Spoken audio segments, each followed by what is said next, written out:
오늘을 함께하며 여러분의 내일을 응원합니다. 성공예감 이대호입니다.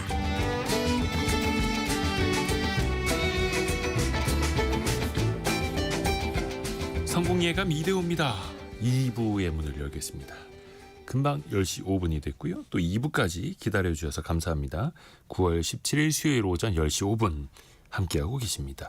저희가 내드렸던 경제상식 퀴즈 정답 알려드려야죠. 정답은 오늘은 객관식이었는데요. 1번 FOMC였습니다. 연방공개시장위원회라고 하는. 또 내일 새벽에는 여기에서 기준금리를 어떻게 결정했다라는 소식이 쏟아질 겁니다. 지금 일단 시장에서는 이번 FOMC에서는 미국이 기준금리를 내릴 거다라는 게 거의 확률적으로 90% 이상 확실하다 이렇게 보고 있더라고요. 또 그런 기대감에 최근에 미국장도 그렇고 우리 시장도 그렇고 올라온 측면이 있고요. 또 중요한 거는 9월에는 경제 전망까지 같이 미국 연준이 내놓는 36, 90 이렇게 하거든요. 그 9월이다 보니까 미래에 대한 전망을 또 어떻게 발표하느냐에 따라서 이제 전망에 따라서 시장은 또 영향을 받겠죠. 많은 분들이 정답, 특히 오늘 이제 객관식인 만큼 맞춰주셨고요. 8233님 정답 1번 FOMC 맞춰주셨고요. 저는 부장님과 사무실에서 듣고 있어요. 일이 많아 늦은 휴가도 반납했지만 성공예감이 있어서 행복합니다. 라고 당첨돼서 부장님께 자랑하고 싶어요. 라고 감사합니다. 자랑하시길 바랄게요. 그리고 송유성님 정답 1번 FOMC. 네, 저희가 객관식 3번 중에 보기가 이대호 MC였죠. 이대호 MC가 금리 결정권이 있도록 밀어줍시다. 라고. 큰일 납니다. 큰일 납니다. 금통위원, 우리나라로 따지면 한국은행 금통위인데 금통위원은요 엄청난 학식과 각 분야의 또 전문성, 또 금융통화 정책에 대한 이해도도 깊어야 합니다. 예, 아무나 하는 게 아니죠. 5225님은 두 MC 사이에서 찍었습니다. FOMC, 이대호 MC 중에서. 예, 잘 찍으셨네요. 1번. 네, 감사합니다. 그리고 하나 말씀드릴 게 있는데 아까 육지수님이 글을 하나 올려주셨어요. 그 아마 여기서 일하시는 분이라고 하시는데 오늘 저희가 코레일 특히 추석 예매권을 예매하는 그 사이트가 아침에 좀 먹통이 됐었다라고 뉴스를 전달해 드렸는데 그래서 여기에서는 발매를 받으실 수 있습니다라고 알려드린 측면도 있는데요. 그런데 역창구에서 발매 중인 승차권은 일반 승차권 그러니까 명절 승차권을 제외한 나머지만 구입이 가능한 겁니다라고 육지수님이 정정을 해주셨습니다. 감사합니다. 자녀석에 대해서 9월 18일 목요일 오후 3시부터 그때부터 창구 그리고 온라인에서 판매가 된다 하고요. 그때까지 자녀석이 남아있을지는 모르겠습니다만 정정도 다시 한번 해드립니다. 그리고 제가 아까 저희 방송 1부 시작할 때 9시 조금 넘어서 코레일 그 추석 승차권 예매 사이트에 접속을 해봤거든요. 이제는 접속이 안 되는 문제는 풀리기는 했습니다만 역시나 대기 순서는 몇만 명대 이렇게 기다려야 하시고요. 제가 아까 1시간 전에는 6만 5천 등이었는데 지금은 3만 9천 등이 됐습니다. 일부러 한번 띄워보고 있습니다. 또 여러분께 이 상황도 알려드려야 되니까요. 오늘 증시도 좀 짚어보겠습니다. 오늘 코스피 코스닥이 밤사이에 미국장처럼 좀 쉬어가고 있는데요. 코스피는 0.8% 28포인트 내린 3,421.6 30포인트가 내리지만 그래도 3,400선은 지키고 있는 3,419 요 정도를 보이고 있고요. 코스닥은 0.3% 내린 849 코스닥은 별로 오른 것도 없는데 내릴 때 같이 떨어지고 있습니다. 그동안 많이 올랐던 반도체 관련주가 오늘은 하이닉스 3%를 비롯해서 조정을 좀 받고 있고요. 그리고 두산에너빌리티가 2.7% 하락, 삼성생명도 3.2% 하락, 현대 로템도 3%대 하락세를 보이고 있습니다. 원달러 환율은 1380원, 1380원을 기록하고 있네요. 미래생활사전 시간으로 갑니다. 사실 요즘에 AI, 이 인공지능 이야기가 거의 하루도 빠지는 날이 없습니다. 그 인공지능을 개발하는 회사들, 서비스하는 회사들 중에서 가장 큰 골칫거리 뭐냐라고 물어보면 단연 이걸 꼽더라고요. 바로 전력입니다. 에너지. 데이터 센터를 돌리는데 또 엄청난 에너지가 필요하다고 하죠. 그러면 그 에너지를 또 어떻게 만들어낼 거냐 거슬러 올라가 봐야죠.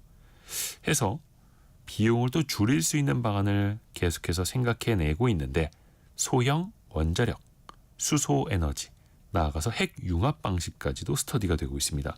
그러면 그 기술력은 또 어디까지 와 있을지 이 분에게 한번 들어보시죠. 조가연 벤처 캐피탈리스트와 함께합니다. 안녕하세요. 네, 안녕하세요. 데이터 센터가 먹는 에너지가 어마어마하다면서요?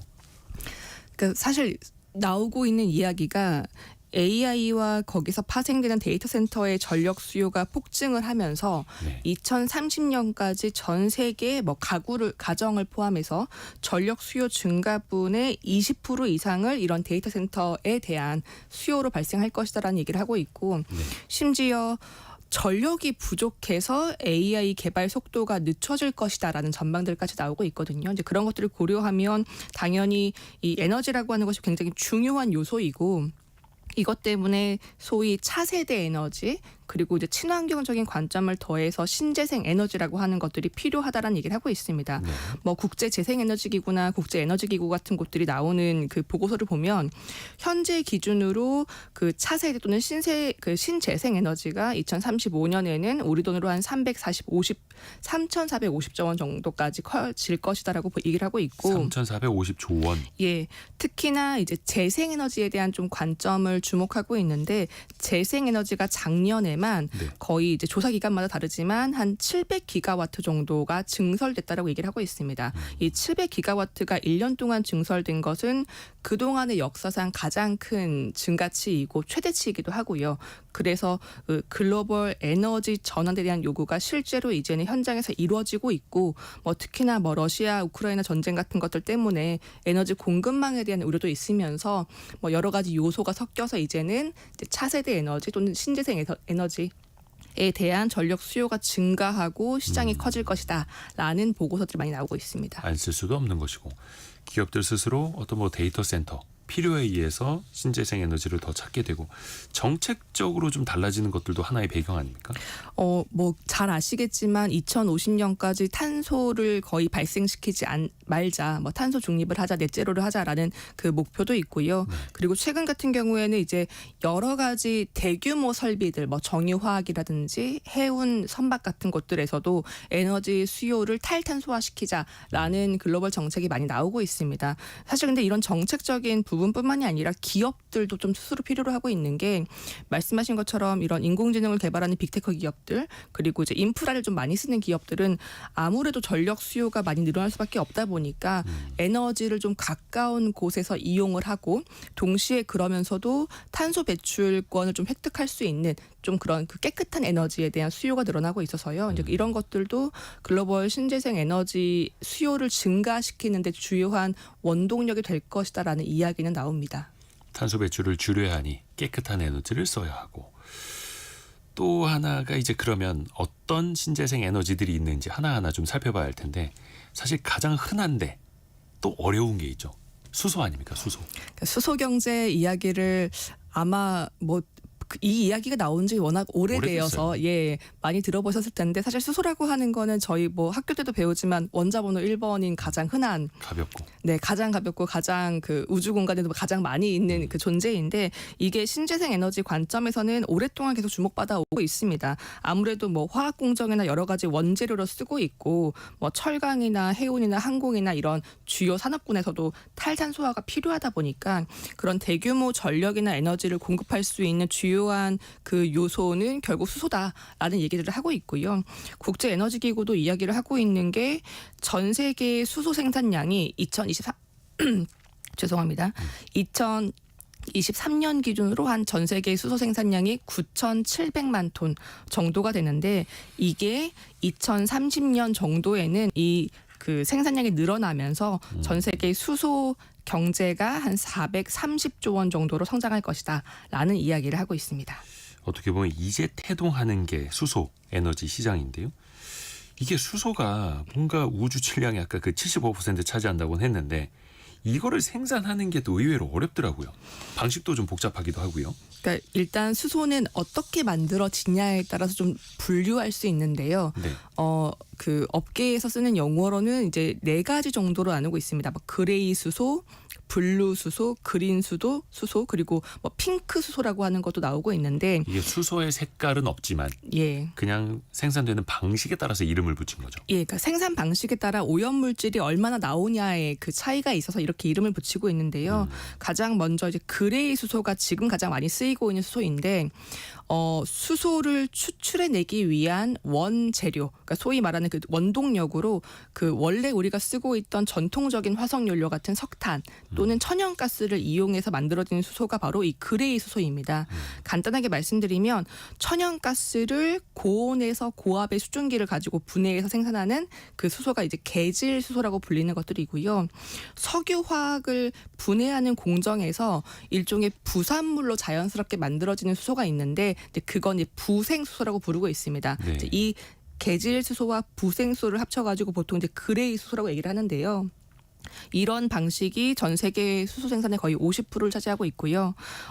다만 이제 이렇게 만들어지는 그 수소는 생산을 하는 과정에서 어쩔 수 없이 CO2가 발생합니다. 그러니까 이산화탄소가 발생을 합니다. 그것 때문에 이제 소위 이야기할 때 완벽한 탈탄소와 또는 완벽하게 깨끗한 수소는 아니다라는 좀 한계가 있다라고 볼 수 있고 그 LNG, 천연가스 이거를 진짜 고온 고압으로 한 1000도 정도로 이제 뜨겁게 하면은 그 안에서 수소가 나온다라는 건데요. 또 어쩔 수 없이 약간의 탄소는 나올 수밖에 없고 예. 그래서 그레이 수소, 회색 수소라고 하는 거네요. 예, 맞습니다. 이제 뭐 깨끗하긴 하지만 뭐 완벽하게 깨끗하지는 못하다라는 관점에서 이제 그레이 수소라고 붙인 것 같고요. 네. 그리고 이제 블루 수소라고 불리는 게 앞서 말씀드린 뭐 천연가스나 석유화학 공정에서 발생하는 그런 그 수소 배출 과정에서 나오는 이산화탄소를 소위 이제 공기 중 포집 과정. 그 전에도 한번 얘기 드린 적 있는 이제 그 공기 중 탄소 포집 기술을 이용해서 포집을 하는 거고요. 그렇게 포집된 탄소는 뭐 다른 방식으로 재활용하거나 땅 속에 묻는 방식을 이용해서 그 이전의 그레이 수소보다는 탄소 배출을 좀 줄여보자라는 방식의 접근법이 이제 블루 수소이고요. 그러니까 그 공기청정기인데 집채만한 공장보다 더 큰 공기청정기를 돌려서 탄소를 포집해내면 그래도 이거는 그레이 수소는 아니고 블루 수소야 이렇게 친다는 거죠. 조금 더 깨끗해졌다라는 관점입니다. 다만 이제 이게 100% 완벽하게 탄소 포집은 되지 않기 때문에 궁극적으로 수소 경제에서 얘기하는 이제 가장 깨끗한 탈탄소 수소는 그린 수소라고 불리는 이제 가장 깨끗한 그 원재료이고요. 그린 수소는 수소를 만들기 위한 원동력, 그 전력마저도 친환경으로 쓰자라는 관점입니다. 그래서 소위 얘기하는 태양광이나 풍력이나 수력 같은 이런 재생에너지를 가지고서 물을 전기분해해서 만들어진 수소가 이제 그린 수소라고 불리고 당연히 그렇기 때문에 에너지 그 전환 관점에서 그 탄소가 나오지 않는다. 그렇기 때문에 넷제로 또는 탄소 중립에 가장 근접해 있는 탄소 그 원재료가 그린 수소다라고 얘기를 하고 있고요. 근데 그 그린 수소로 만드는 게 참 쉽지는 않은가 봐요. 이게 아무래도 물을 전기화학적으로 분해해서 그 과정에서 수소와 산소를 만들어내는 것이기 때문에 네. 좀 설비가 필요한 것도 있고 그리고 그 어렵다라기보다는 원가 절감의 관점에서 좀 아직 숙제들이 있는 것으로 이야기하고 있습니다. 마지막으로 핑크 수소는 앞서 말씀드린 것들은 뭐 천연가스를 쓰거나 석탄을 쓰거나 태양광 풍력을 쓰는데 원자력을 이용해서 수소를 추출하면 이건 이제 핑크 수소 이렇게 불리는 것도 있습니다. 그러면 하나하나 조금 더 들어가 볼게요. 근데 아까 초반에 이야기해 줬던 게 수소 경제 이야기 나온 지 참 오래됐는데 이게 기대보다 기술 발전이라든지 수소 경제는 성장 속도가 너무 느린 것 아니냐 이런 지적들도 나와요. 물론 가장 큰 숙제는 가격 경쟁력과 인프라가 충분히 쌓이지 않았다. 그러니까 이게 그 수소를 추출하는 기술들은 충분히 고도화되어 있지만 이걸 이제 운송하기 위한 일종의 인프라 파이프라인이라든지 운송망이라든지 그리고 실제로 이걸 현장에서 쓰기 위한 원가 절감이 충분히 이루어지지 않았다라는 게 지금 수소 경제의 좀 한계인 것 같고요. 동시에 대중적인 인식에 대한 것도 좀 있습니다. 뭐 예를 들어 수소 같은 경우는 이거 가연성이 높기 때문에 폭발하는 게 아니냐라는 그런 우려가 있다 보니까 아주 우리 일상 속에 지금 빠르게 도입하기에는 조금 그동안 어려운 점이 있었던 것 같고요. 실제로 국제 에너지 기구 같은 경우도 2023년도에 만들어진 수소의 거의 99%가 산업용 목적이고 원래 그 국제 에너지 기구가 그 생각했던 그 수소 경제의 도달 속도가 우리가 목표했던 것보다 좀 미진하다. 그런 것들을 좀 인정을 하면서 2030년도에 원래 계획했던 그 수소 경제 규모 전망을 한 25%, 30% 정도 줄인 바도 있습니다. 근데 그럼에도 불구하고 그 우리가 수소 경제라고 하는 것을 계속 이야기하는 것은 결국 친환경적인 관점일 수밖에 없는데요. 우리가 다른 천연가스나 휘발유를 쓰는 것보다는 훨씬 더 그 탄소 배출이 적고, 그리고 수소 같은 경우는 에너지 밀도가 높아서 충분히 대규모로 만들어낼 경우에는 훨씬 더 경제성이 높다라는 얘기를 하고 있고요. 그렇다 보니까 우리가 기대했던 것보다는 수소 경제의 도래가 좀 늦지만 그럼에도 불구하고 놓지 않고 계속 봐야 되는 산업이다라는 것이 업계의 지금의 그렇죠. 입장인 것 같습니다. 7692님이 천연가스 버스 타고 지금 출근하면서 듣고 계시다고. 근데 사실 우리가 디젤 버스를 천연가스 버스로 대체한 것만 해도 사실은 대단한데 앞으로 계속해서 우리가 또 나아가야죠. 신승호님이 20년 전에 물로 가는 자동차 사기 사건이 있었다고 생각난다고. 근데 사실 이제 물로 간다라기보다 이제 수소차가 어떻게 보면 물로 가는 자동차는 좀 비슷할 수는 있겠어요. 최성현님, 수소차는 후퇴, 전기차는 약진, 이렇게 보내주셨는데 아마 수소차 타시는 분들은 좀 공감하실 텐데 보조금 없이는요 수소연료가 비싸더라고요. 아직까지 좀 많이 그런 측면이 있죠. 이게 생산 방식별로 좀 다르긴 하겠지만 천연가스를 이용해서 만들어진 계질 수소가 1kg 생산하는데 원가가 한 2,700원, 많게는 한 5,100원까지 든다라고 얘기를 하고요. 석탄화학 그 공정 과정에서 만들어지는 부생 수소가 한 원가가 2,000원. 그리고 우리가 이제 목표로 하고 있는 그린 수소 같은 경우는 거의 한 5배 정도가 비싼 9,000원에서 한 1만 원대 정도로 지금 얘기를 하고 있습니다. 네. 이게 물론 2018년도 기준이긴 하지만 당시 기준에서 가격이 크게 떨어지거나 바뀐 것 같지는 않고요. 이제 그 이유는 물을 전기 분해하는 그 그린 수소의 수전해 기술 특성 때문에 발생을 합니다. 이게 수전해라고 하는 게 그러니까 그린 수소를 만들어내기 위해서는 그 수전해가 필요한데 간단하게 설명드리면 물에 전류를 흘려주면 그 물 안에서 전기화학 반응이 일어나서 안에 있는 그 물 분자가 분해가 됩니다. 분해가 되면서 그 수소 이온과 산소 이온으로 분리가 되는 거고요. 네. 그게 양쪽에 존재하는 음극, 양극이라고 하는 곳으로 이제 이동해서 최종적으로 우리가 원하는 수소와 산소 기체를 이제 분리해낼 수 있는 거거든요. 그래서 이제 수전해에는 보통 전극과 전해질로 구성이 되어 있다라는 얘기를 하는데, 그런데 이 수소와 산소 이온을 그 이동시키기 위한 전해질 기술, 그리고 이 전체 시스템을 만들기 위한 그 수전의 스택, 이런 것들이 아직까지는 원가를 절감하기 어려운 이런 그 소재들이 있다 보니까 촉매 같은 것도 그렇고 어렵다 보니까 우리가 원하는 그린 수소의 가격대가 실생활에 쓰일 정도로 가격 경쟁력이 이루어지는 데는 좀 시간이 필요하다라는 관점입니다. 그래서 이제 앞으로 비용을 빠르게 낮춰야 많은 사람들이 수소를 싸게 쓸 수 있을 테고, 그게 관건인데 가격 경쟁력이 과연 있을까요? 앞으로는 어떨까요?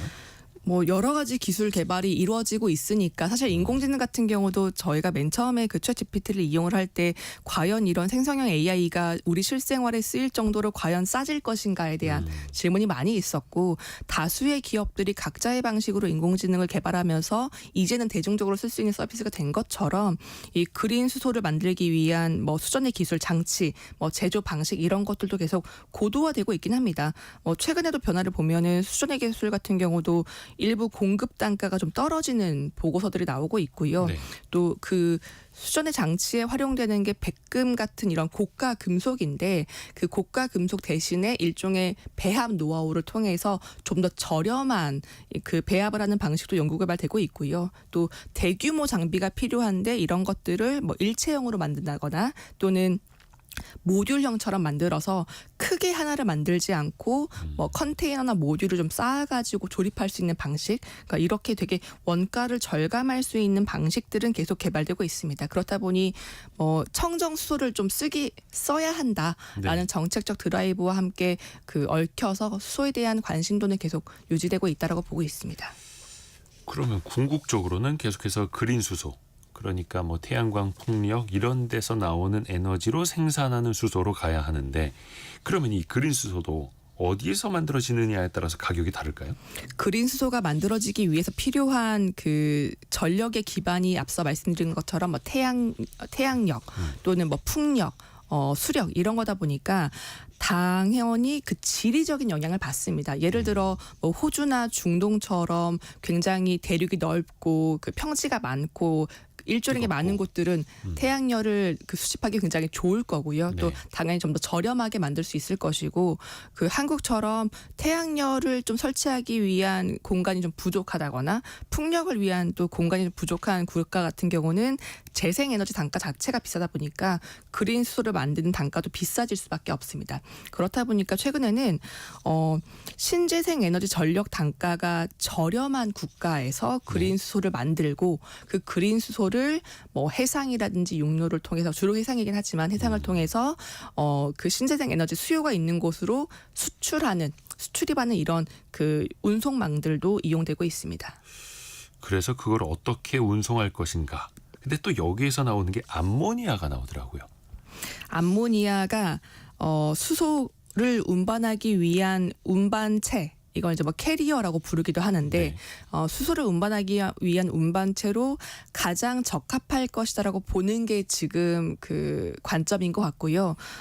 수소 같은 경우는 그 만들어진 수소를 다시 질소와 반응시켜서 그 반응을 시키면 암모니아가 만들어지긴 네. 합니다. 예. NH3. 예, 화학식을 기반으로 해서 예. 봤을 때 수소를 질소와 반응시키면 암모니아가 만들어지기 때문에 이 암모니아 상태로 일종의 수소를 물질을 변환시켜서 뭐 큰 탱크 같은 것들에 저장을 해서 그 암모니아를 필요한 국가에 운송시켜 보내는 방식 그리고 다시 현지에서 원하면 그 암모니아를 다시 한번 또 분해시켜서 우리가 쓰고 싶은 수소를 만들어내는 방식 이런 방식으로 암모니아가 일종의 그 운반을 위한 운반체 기술로 이용되고 있습니다. 우리 학교 다닐 때 배운 것처럼 질소가 N이고 H가 수소인데 수소 3개에다가 질소를 붙여버리면 NH3 암모니아가 되니까 암모니아 형태로 만들어서 운반한 다음에 나중에 다시 분리시키자. 물론 이제 그것도 기술이 되게 중요하겠습니다. 예, 물론 뭐 암모니아가 아니라 뭐 수소랑 CO2 이산화탄소를 반응시켜서 다른 흔히 뭐 다른 물질로 만들 수도 있는데 현재로서는 가장 좀 대중적으로 쓰이지 않을까라는 관점입니다. 암모니아가 제일 효율적일 것이다. 예, 냄새는 좀 많이 나겠네요. 유출되면 큰일 나겠습니다. 근데 그러면 이런 방식으로 수소를 더 운반할 수 있도록 하는 스타트업들도 있겠죠? 암모니아를 기반으로 수소 경제를 만들거나 또는 암모니아 기반의 이제 연료 전지를 만들고 있는 기업들은 많이 있고요. 네. 다만 이제 가장 먼저 좀 앞서 있다라고 볼 만한 곳이 이제 미국의 아모지라고 하는 스타트업입니다. 아모지. 예, 회사 아모지. 이름이. 예. 암모니아를 기반으로 연료 전지를 만들고 있는 스타트업이고 암모니아 에너지 뭐 이런 뜻이에요? 느낌이 그런데. 네, 나중에 저도 한번 그 물어봐야죠. 사명에 대해서는 궁금하네요. 네, 네, 아모지가 법인은 미국 기업이긴 하지만 사실은 그 공동 창업자 모두 한국인이긴 합니다. 그 한국인 4명이 2020년도에 만든 미국의 스타트업이고요. 기존의 암모니아 연료전지 같은 경우는 이제 온도가 좀 높은 뭐 한 600도 이상의 고온에서 암모니아를 직접 태워서 그 태우는 과정에서 그 질소와 수소를 분리해내는 방식이었습니다. 근데 이 방식의 단점은 암모니아 자체를 태우기 때문에 태우는 과정에서 소위 우리가 연소를 하면 보통 산소가 개입되잖아요. 네. 근데 산소가 개입되니까 아주 일부 질소 산화물이라는 게 발생을 합니다.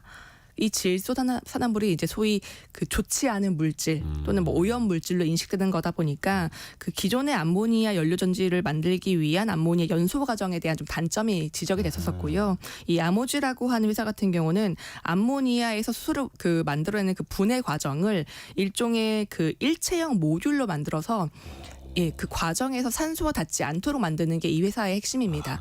그리고 동시에 그 암모니아의 일종의 그 촉매제를 이용을 해서 기존의 열분해보다는 좀 더 효율적이고 좀 더 친환경적으로 분해를 하자라고 하는 게 이 아모지라고 하는 회사의 컨셉이고요. 그래서 질소 산화물이 만들어지지 않기 때문에 좀 친환경적인 에너지다라는 주장을 하고 있습니다. 여기가 그냥 얘기만 하고 있는 게 아니라 실제로 2021년도부터 뭐 드론이라든지 그리고 상용 트랙터 이런 것들에 좀 본인들이 가지고 있는 암모니아 연료 전지를 테스트한 바가 있고요. 작년 같은 경우에는 암모니아 연료 전지로 그 운행할 수 있는 선박을 시험 운행을 성공한 바가 있고 지금은 한 1메가와트급 예인선이나 뭐 상업용 선박에 확장을 하겠다라는 이야기를 하고 있습니다. 신기하네요. 그러니까 지금은 수소를 넣어서 연료 전지 활용을 하는데 수소를 넣는 게 아니라 그냥 암모니아를 넣으면 그 안에서 개질이 돼서 연료전지로 활용이 되는 거예요.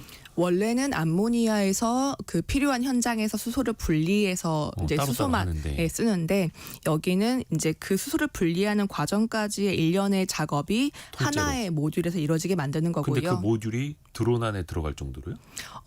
소형화되어 있는 일종의 이제 프로토타입이었긴 하겠지만 아. 그러니까 대형 드론용에도 쓰이는 방식으로 만들어진 적이 있다라고 알려지고 있습니다. 근데 여기는 한국계 MIT 출신 박사들이 만든 회사고 설립된 지 지금 뭐 5년도 채 안 됐는데 투자도 많이 받았어요 혹시? 사실 그 기사를 많이 보셨던 분들은 아마 익숙한 회사일 거고요. 아모지 같은 경우는 전 세계 암모니아 크래킹 시장에서도 많이 알려져 있는 기업 중에 하나입니다. 2020년 11월에 설립됐는데 이걸 이제 암모니아 크래킹 예, 크래킹이라고 이제 우리가 왜 분해. 나프타 크래킹, 납사 크래킹이라고 하는 것처럼 이젠 이게 또 하나의 산업이 될 수 예, 있겠네요. 이 분야에서는 그 누적 투자를 좀 많이 받은 기업 중에 하나이고요. 올해 7월까지 누적으로 받은 투자금이 한 3억 달러, 우리 돈으로 한 4,100억 원 정도를 받았고 투자자로 이름을 올린 곳들이 사우디의 아람코 벤처스나 싱가포르의 테마스 홀딩스 그리고 국내에서도 뭐 삼성중공업이나 SK이노베이션이 투자에 참여했다라고 얘기를 하고 있습니다. 근데 이 암모니아를 분해하는 암모니아 크래킹 기술이 국내 스타트업도 하고 있는 것들 중에 하나이거든요. 네. 한국에도 그 2022년도에 설립된 AES텍이라고 하는 스타트업이 여기는 이제 물을 이용하지 않고 암모니아를 원액 그 자체에서 전기화학적으로 분리하는 기술을 개발하고 있고요. 우와. 물을 쓰지 않는다라는 장점은 보통 암모니아가 그 비료, 질소 비료도 많이 쓰기 때문에 암모니아가 네. 그 축사 이런 그 폐수에도 많이 존재를 합니다. 근데 그 낮은 기술력을 기반으로 일부 그 기업들은 그 폐수에 있는 암모니아에서 일종의 희석되어 있는 암모니아를 전기 분해해서 추출하는 방식들은 몇 개 이루어지고 있고요. 그런데 이제 그런 것들은 이제 그 희석되어 있기 때문에 수소를 좀 추출하기 위한 농도가 낮다라는 예. 단점이 있는데 이 AE스텍이라고 하는 기업은 대규모 암모니아 그러니까 탱크에 들어있는 상업용 굉장히 큰 암모니아에 물을 이용하지 않고 원액 그대로 수소를 추출하기 위한 기술을 가지고 있다라고 보시면 좋겠습니다. 그래서 전기 분해를 이용을 해서 고농도의 굉장히 많은 용량의 대량 수소가 추출이 가능하다라는 이야기를 하고 있고 여기도 역시 기존의 그 암모니아 크래킹보다는 탄소가 배출되지 않고 질소 산화물이 만들어지지 않는 장점이 있다라는 기술을 개발하고 있습니다. 이야, 치열하네요. 축사에서 나오는 그 진짜 냄새나는 폐수가 이제 에너지원이 될 수도 있고 그 중에서도 고순도 수소를 생산하려고 막 이런 스타트업들이 뛰어들고 있고 거기에다가 막 국부 펀드들도 투자를 하고 있고 6227 쓰시는 분이 수소차 몰고 계시다고 하네요. 보조금 받지 않으면 운행하기가 쉽지 않아요. 맞습니다. 연료비보다는 스택이나 수소통 생산 원가가 높아서 그런 겁니다라고 알려주셨고 또 부생수소로 지금 이제 충전소에 들어오는 수소가 마련되고 있는데 초창기 연료비가 킬로그램당 8,000원이었는데 현재는 12,000원까지 상승한 상태입니다. 이게 환율의 영향도 많이 받아서요. 네. 그러게요. 이게 어찌됐든 간에 수소 경제로 나아가는 거는 전 세계적인 또 흐름 중에 있잖아요. 각국 정부들도 많이 또 노력을 하고 있죠. 뭐 정부들의 이런 수소 에너지 집중은 너무 오래되어서 이야기할 그 이제는 너무 뭐 당연히 오래됐고요. 가는 예. 길. 네. 지금 한국 같은 경우도 계속해서 탄소 중립 정책을 이야기를 하고 있고 특히 이번 정부는 뭐 청정 수소 인증 제도를 도입한다거나 네. 또 전력을 만들 때 청정 수소 우리가 얘기하는 이제 그린 수소를 이용할 경우에는 장기 구매 계약을 좀 혜택을 주자라는 것도 하고 있고 작년에는 전 세계에서 가장 먼저 청정 수소 발전 입찰 시장 이라고 하는 걸 만들기도 했습니다. 그러니까 이제 그린 수소를 만들어내는 그런 발전 시장을 입찰 형태로 그 진행을 하자라는 것도 좀 주최를 하고 있고요. 가까운 일본 같은 경우도 2023년도에 그 수소 기본 전략을 바꿨는데요. 그 내용이 암모니아를 포함해서 2040년까지 수소를 한 1,200만 톤까지 수입을 하겠다. 왜냐하면 이제 일본 내에서 생산하는 것뿐만 아니라 외부의 수입량도 늘리겠다라는 얘기를 하고 있고 중국 같은 경우도 굉장히 좀 빠르게 치고 나가고 있는데 작년 11월에 에너지법을 개정해서 원래는 수소가 위험 화학 물질이었던 것을 법적으로 네. 청정 에너지라고 재분류를 했습니다. 이제 그 이야기는 우리가 이제는 수소를 위험한 화학 물질이 아니라 법적으로 에너지원으로 인정을 하고 육성을 하자라는 정책을 하고 볼 수 있고요. 중국 같은 경우는 이미 작년에 연간 기준으로 그린 수소를 한 12만 톤 정도 생산을 하고 있고 이게 전 세계 시장 점유율 거의 50%라고 얘기를 하고 있거든요. 그렇기 때문에 중국 같은 경우도 뭐 국영 에너지 기업이나 국영 화학 기업들이 굉장히 대규모 자금을 출자해서 수소 전용 펀드를 만든다거나 이런 수소 분야에 대한 투자는 굉장히 적극적으로 하고 있다라고 전해지고 있습니다. 오늘 우리가 신재생 에너지 전반적으로 다루려고 했는데 수소 하나만 하다가 시간 나갈 것 같습니다. 그만큼 수소도 복잡하고 어렵고 과제도 많다라는 건데 수소 경제 앞에서도 이야기한 것처럼 초기에 계획했던 것만큼 속도는 잘 나지 않고 좀 어떤 것들을 좀 풀어나가야 될까요? 이제 가장 중요한 건 아까 청취자분이 얘기해 주신 것처럼 이제 수소 경제를 만들기 위한 여러 가지 요소 기술들이 있는데 뭐 스택도 아직은 더 개발해야 될 게 많이 있고 이제 스택이라고 하면은 자동차 엔진 같은 역할을 해주는 거예요. 네, 맞습니다. 그러니까 수전의 그러니까 물에서 수소를 분리하기 위한 일종의 장치라고 보시면 될 텐데요. 이제 거기에 들어가는 그 뭐 촉매제도 가격이 좀 비싸고 구성하는 것도 좀 서로 접근법이 다르고 하다 보니까 그러니까 수소를 넣었을 때 전기를 만들 수 있는 장치인데 거기 뭐 백금도 많이 들어간다고 하고 비싸죠. 예, 그래서 이런 것들이 전반적으로 기술 개발이 이루어지는 것이 필요한 상황이긴 하고요. 동시에 그린 수소 자체가 뭐 태양광이라든지 풍력이라고 하는 게 나라마다 편차가 좀 크기 때문에 재생 에너지 자체의 인프라가 좀 많이 생겨야 되는 숙제도 아직 남아 있습니다. 수소 그러니까 그린 수소를 만들려면 그 전에 재생에너지, 태양광, 풍력 이런 인프라부터 좀 있어야 그걸 바탕으로 수소를 만드는 게 그린 수소가 되니 앞단에 또 갖춰야 할 게 참 많네요. 자 이제 SMR로 넘어갑니다. 사실 이제 원자력 발전은 우리가 좀 많이 접하고는 있습니다만 그걸 소형화하는 것, SMR, 소형 모듈 원전 이게 또 많이 부상하고 있죠. 그러니까 일반적으로 우리가 알고 있는 대형 원전 뭐 이런 것들은 설비 용량이 보통 한 1000메가와트 이상이라고 얘기를 하고 있습니다. 네. 그런데 이제 소형 원전 SMR은 한 3분의 1 정도, 뭐 크게는 10분의 1까지 줄여 있는 소형 원자로이고요.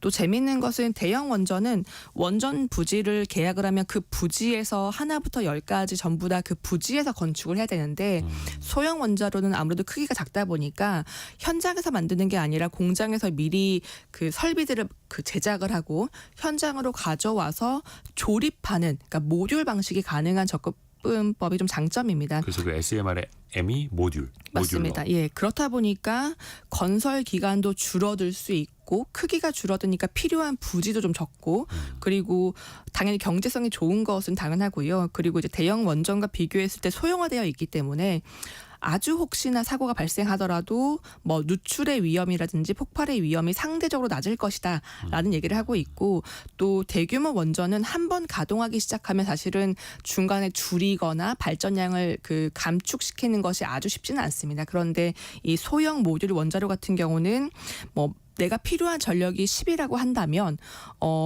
뭐 10개 중에 뭐 2개 정도를 가동을 잠깐 멈출 수도 있고 그러니까 내가 원하는 전력 수요에 맞게 좀 더 탄력적으로 운영할 수 있다라는 장점이 좀 얘기되고 있고요. 이 SMR 같은 경우도 좀 단계가 나뉘는데 보통 얘기하는 이제 3세대 SMR이라고 하는 것은 원래 대형 원전에서 쓰던 기술을 그대로 가져와서 크기만 좀 작게 만든 겁니다. 그러니까 원래 기존의 그 원전들이 물을 가지고 냉각을 하다 보니까 그런 물을 기반으로 한 냉각 시설을 그대로 크기만 줄인 게 이제 한 3세대 SMR이라고 얘기를 하고 있고요.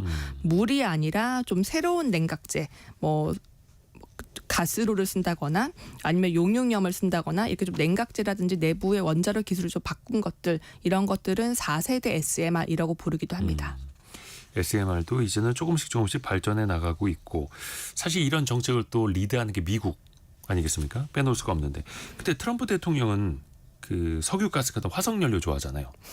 과연 이 SMR에 대해서는 어떤 정책일까요? 그쪽은? 올해 5월에 트럼프 대통령이 서명한 행정명령 4건이 있는데 그 4건이 미국의 원전 산업을 재건하겠다. 그러니까 그동안 15년 이상 멈춰져 있던 원전도 다시 건설하자.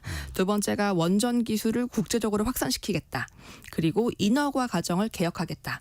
그리고 대형 원전을 다시 재건축하는 것과 더불어서 SMR도 지원을 하겠다.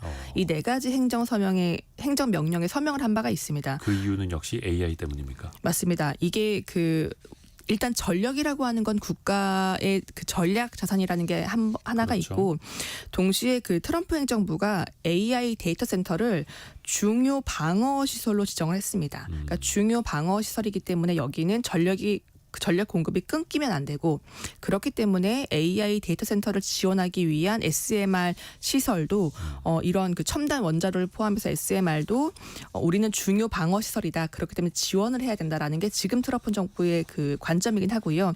물론 당연히 그 무탄소 에너지로 가야 된다라는 이런 글로벌 흐름도 미국 그 업계에는 반영을 주는 게 아닐까라는 생각을 하고 있습니다.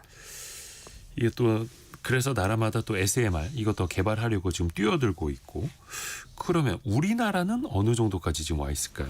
한국 같은 경우는 아직은 이제 그 연구원이나 국책 과제를 중심으로 좀 개발이 되고 있고요.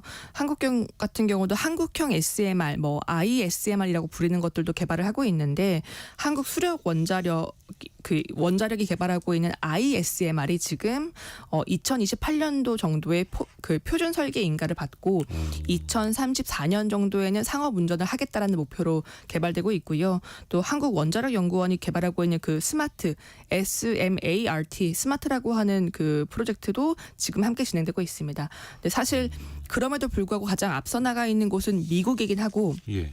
미국 같은 경우는 이게 국가가 그 드라이브를 걸던 시기를 넘어서서 이제는 민간 SMR 기업들이 굉장히 많이 나오고 있습니다. 그렇죠. 전 세계에서 이 소형 모듈형 원자로를 개발하고 있는 기업이 한 70곳 정도 된다라고 얘기를 하는데, 그렇게 많아요? 예, 70곳 중에 대부분이 미국 회사이긴 하고요. 미국 우리는 왜 그 투자자분들이 테라파워나 뉴스케일 파워 많이들 좋아하시잖아요. 근데 70개가 넘어요. 크고 작은 기업들이 한 70곳 정도가 있고, 물론 대부분의 그 SMR 기업들은 미국에 있긴 합니다. 그리고 뭐 중국 같은 경우도 미국에 이어서 가장 적극적으로 SMR을 개발하고 있는 국가 중에 하나인데, 그 중국 같은 경우는 CNNC라고 하는 그 기업이 전 세계에서 가장 먼저 상업용 그리고 육상에 설치하는 SMR 프로젝트를 개발을 하고 있고요. 중국에서도. 예, 링룽원이라고 하는 이름인데, 여기는 지금 원자로 모듈까지는 설치가 끝났고 빠르게는 2026년도에 운전을 가동을 하겠다라고 얘기를 하고 있습니다. 뭐 미국, 중국 어느 나라나 다들 또 SMR은 필요로 하는 거고, 그 데이터 센터 수요가 너무나 많아지다 보니까 또 거기에 전력도 많이 필요하고, 이 데이터 센터를 운영하는 빅테크들이 이거 빨리 개발해달라 또 이렇게 아우성하는 거 아닙니까? 빅테크들은 실제로 SMR을 가지고서 전력 계약을 실제로 맺기 시작했고요. 동시에 앞서 얘기해 주신 뭐 테라파와 같은 이런 그 글로벌 SMR 기업들의 전략적으로 투자도 굉장히 많이 하고 있습니다. 먼저 뭐 구글을 들여다보면, 구글 같은 경우는 그 카이로스 파워라고 하는 곳과 2035년까지 500메가와트 규모의 전력 구매 계약을 체결을 했고요.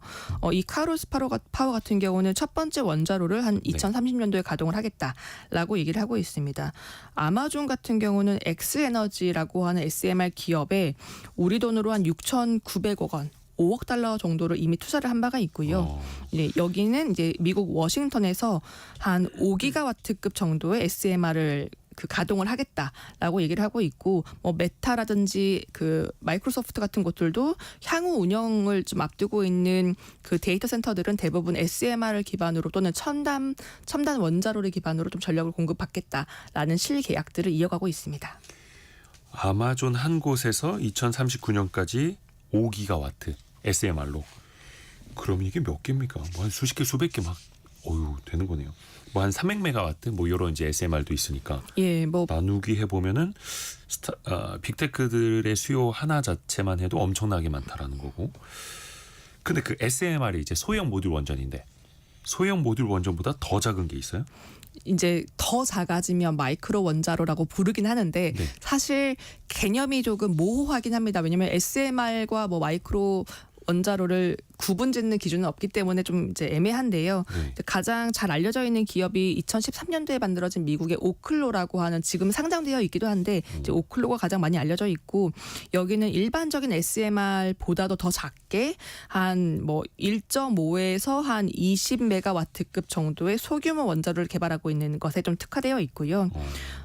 계획하기로는 2028년 정도에는 그 마이크로 SMR을 상용 운전을 시작을 하겠다라고 얘기를 하고 있습니다. 근데 앞서 빅테크들이 이런 SMR에 대한 관심이 많다라는 얘기를 드렸는데 그 오픈 AI의 샘 알트먼이 이 오클로에 투자를 좀 크게 한 바가 있고요. 네. 동시에 투자하고 이사회 의장도 맡았었고 오클로가 2024년도에 그 뉴욕 증권거래소에 상장을 했는데 이 상장하는 방식이 좀 독특한데요.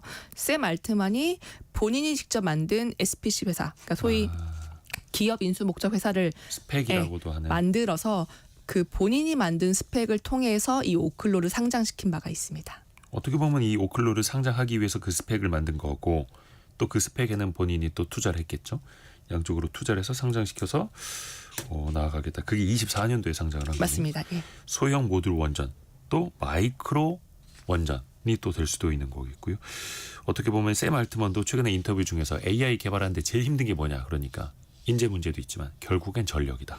샘 알트먼은 이 그 SMR 기업에도 투자를 했지만 핵 융합에도 굉장히 관심이 많아서 헬리온 에너지라고 하는 그 스타트업, 그러니까 핵을 융합하는 방식으로 발전하는 그 헬리온 같은 경우에도 한 번 인터뷰를 하기로는 본인이 오픈 AI를 제외하면 이 회사에 가장 많은 시간을 쓰고 있다라고 얘기하면서 거액을 투자를 한 바도 있습니다. 핵 분열의 반대인 핵 융합. 이거는 우리가 시작도 못하고 이제 마무리를 해야 되겠습니다. 오늘은 신재생 에너지에서 특히 이제 수소와 소형 원전에 대해서 이야기를 들어봤고요. 핵융합은 다음번에 또 들어볼게요. 조가연 벤처캐피탈리스트였습니다. 고맙습니다. 네, 감사합니다. 라디오 정보센터 다녀옵니다. 국회가 오늘 본회의를 열고 경제 분야에 대한 대정부 질문을 진행합니다. 한미 관세 협상과 2차 민생회복 소비 쿠폰, 재정경제부, 금융감독위원회 등의 정부 조직 개편안 등을 놓고 여야의 질의가 이어질 것으로 보입니다. 세 차례 소환 요청에도 건강상 이유로 모두 불응했던 한학자 통일교 총재가 오늘 오전 김건희 특검에 자진 출석해 조사를 받고 있습니다. 서울시가 오늘 여의도 선착장에서 한강버스 취향식을 열었습니다. 서울시의 첫 수상 대중교통인 한강버스는 내일 오전 11시부터 정식 운항을 시작합니다. 지금까지 라디오 정보센터 뉴스 정한나였습니다. 애프터 서비스 시간입니다. 유혜진 리포터. 안녕하세요. 네, 안녕하세요. 청취자분들의 질문 들어볼까요? 네, 6015님. 사촌이 중고차 온라인 거래 플랫폼에서 사기를 당했어요. 아이고야. 플랫폼 등록 업체가 타 업체의 차를 위탁받아 팔았고 네. 계약금을 낸 후 차량을 인도받고 잔금도 줬는데 네. 명의 이전이 안 되고 있습니다. 플랫폼에서는 책임이 없다는데 맞나요? 하셨는데요. NTM 법률사무소 이광민 대표 변호사의 설명 들어보시죠.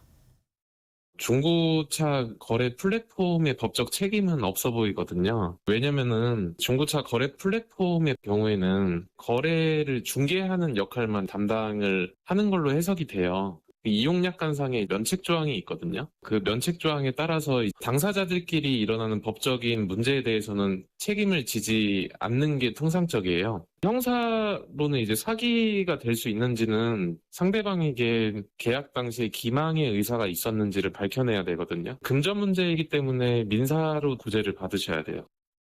좀 어려운 상황에 처하셨네요. 네. 자, 다음 질문은요. 네, 정은영님. 피싱 문자를 받고 사기를 당하기 전에 신고할 수는 없나요? 하셨습니다. 피싱 문자, 스팸 문자 정말 네. 많죠. 근데 이게 좀 분간이 안 가기는 하는데요. 최근에 좀 하나 서비스가 생겼더라고요. 문자 수신창에 보면요. 위에 간편 신고 버튼이 생긴 걸 보실 수가 있을 거예요. 그냥 뭐 1544 일반적인 문자, 광고 문자가 아니라 피싱으로 정말 의심, 그 확률이 높은 문자에는 네. 간편 신고 버튼이 이제 생겼거든요. 이게 과학기술정보통신부가 만든 거라고 하고 또 그 외에도 경찰청에 신고하시는 방법이 있고요. 한국인터넷진흥원은 118번, 118번입니다. 여기는 사이버 범죄 관련 신고를 하실 수가 있고 금융거래와 관련된 피해라면 1332 금융감독원, 네. 금융감독원 1332번이 있고요. 각 통신사에 또 그 사전에 스팸 번호를 차단해달라. 이 네. 서비스에 가입하시는 그건 이제 무료 부가 서비스입니다. 무료 서비스가 있고요. 다만 만약에 피해를 당하셨다. 그러면 피해를 당한 시간, 가해자와 주고받은 전화번호, 통화 내용과 메시지, 피해 금액, 관련 계좌나 금융상품 정보, 녹취, 문자, 메시지 등등을 확보해서 신고하시면 네. 조금 더 수사가 더 용이해질 수도 있다고 합니다. 다음 질문은요. 네, 8784님. SNS를 보면 다른 사람의 사진을 도용해 계정을 만들고 접근하는 사람들이 있습니다. 이건 어디에 신고를 해야 하나요? 하고 질문을 주셨는데요. 네. 일단 초상권 침해에 대한 부분인데 이걸 법적으로 인정받는 조건 한 4가지 정도가 있습니다. 그래서 요건 좀 검색을 해보시거나 하면 좋을 것 같고, 제일 중요한 게 신고 전에 관련 증거를 확보하는 겁니다. 게시물의 URL, 업로드 시각을 파악하고 화면 캡처 등이 필요합니다. 이후에 경찰서나 사이버 수사대를 통해 신고할 수 있고요. 인터넷 포털이나 커뮤니티 신고 시스템을 활용하면 삭제 조치 등을 할 수 있습니다. 또 예. 법률 전문가의 도움을 받아서 민형사상 절차에 착수할 수도 있는데, 제일 중요한 건 게시물이 퍼지기 전에 중단 요청과 신고를 하셔야 피해가 최소화된다고 합니다. 그러니까 뭐 금융 전문가들도 그렇고 뭐 핀플루언서도 이제 사칭하는 그렇게 해서 네. 이제 불법 리딩방으로 끌어들이는 조직들도 많고, 요즘에 뭐 인스타그램 같은 데 보면은 좀 예쁘신 분들 있잖아요. 네. 그 사진을 무단으로 퍼가서 사칭 계정을 만들고 그걸로 또 이제 피싱을 시도하는. 그렇죠. 근데 그런 해외에 있는 범죄 조직을 잡기가 사실상 어렵다고 하고, 그래서 그 SNS를 운영하는 회사에 신고를 해도 그게 또 바로 차단은 되지 그쵸. 않고, 이런 한계가 있네요. 일단 경찰서나 사이버 수사대를 통해서 신고할 수 있다라는 것까지 이야기를 해드렸습니다. 유혜진 리포터와 함께했습니다. 고맙습니다. 감사합니다. 0340님이 비가 엄청 옵니다라고 문자를 주셨네요. 어느 지역인지는 모르겠습니다만 오늘 오후까지 전국 대부분 지역에 많은 양의 비가 내린다고 하죠. 또 집중적으로 짧은 시간에 비가 많이 내리는 곳들이 있어서 비 피해 없으시도록 또 유의해 주시길 바라겠습니다. 저희는 내일 아침 9시 5분에 또 알찬 소식 많이 들고 돌아올게요. 성공예감은 오늘도 여러분을 응원합니다.